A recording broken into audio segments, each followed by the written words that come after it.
Citroen has charmed us through the years with quirky design and innovation, and now with this, their new C3, they're back to what they do best. But this is a car that will face some serious competition from the likes of the Volkswagen Polo, the Renault Clio, Peugeot's 208 and the Opel Corsa. On top of that, Ford is about to launch an all-new Fiesta this summer.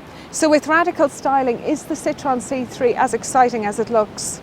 In a hotly contested but relatively dull small hatchback segment, the C3 guarantees to stand out from the crowd with more than 36 different personalisation options, including 9 bodywork colours and 3 colours for the roof. The side air bumps are optional, but they certainly add to the distinctive styling, and at only 4 metres long, the C3 is ideal for those tight car spaces. Behind the wheel, the layout is simple yet modern, with a digital display in front of the driver and a large 7-inch full-colour touchscreen.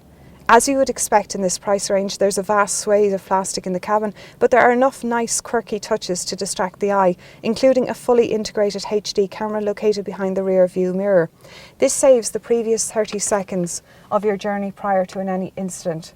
You can also take snaps, and all images and video can be instantly shared on social media channels or saved in the event of an accident. Space in the front is good, but limited in the rear, which will be far from enticing on longer trips. But the boot space is a decent 300 litres, making it one of the biggest in class. Engine choices for the petrol are a 1.2 3-cylinder petrol. Now you can get this in various forms. There's a 68, an 82 and a 110 bhp.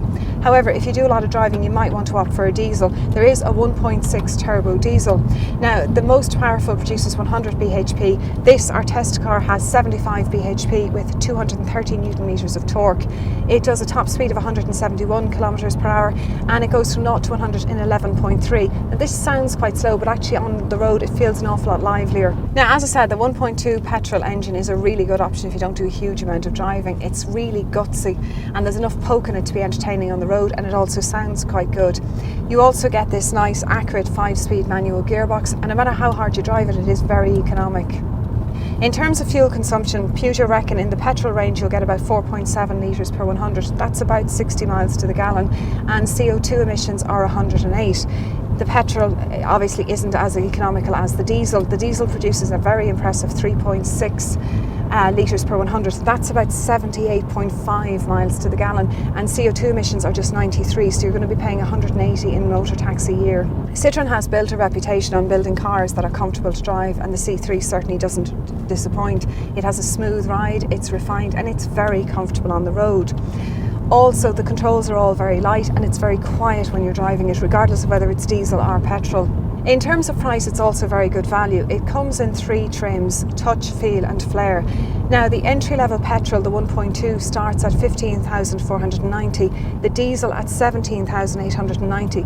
This is the top of the range, 75 bhp 1.6 diesel, and it has an urban red trim as extra, so the price for this one is 20,790. So what are the downsides of this car? Well, it's not the most dynamic in its class, and there's not much in the way of feedback from the steering. Also, it's a little cramped in the back. But all of that aside, in terms of what you're paying for and what you're actually getting, it's still a very impressive package. The C3 is fun and quirky, and Citroen have certainly injected some French flair and character into the small car market. And while it's a car that won't excite with a dynamic drive, it will certainly tempt with great comfort, an affordable price tag and distinctive styling. Geraldine Herbert for Independent.ie.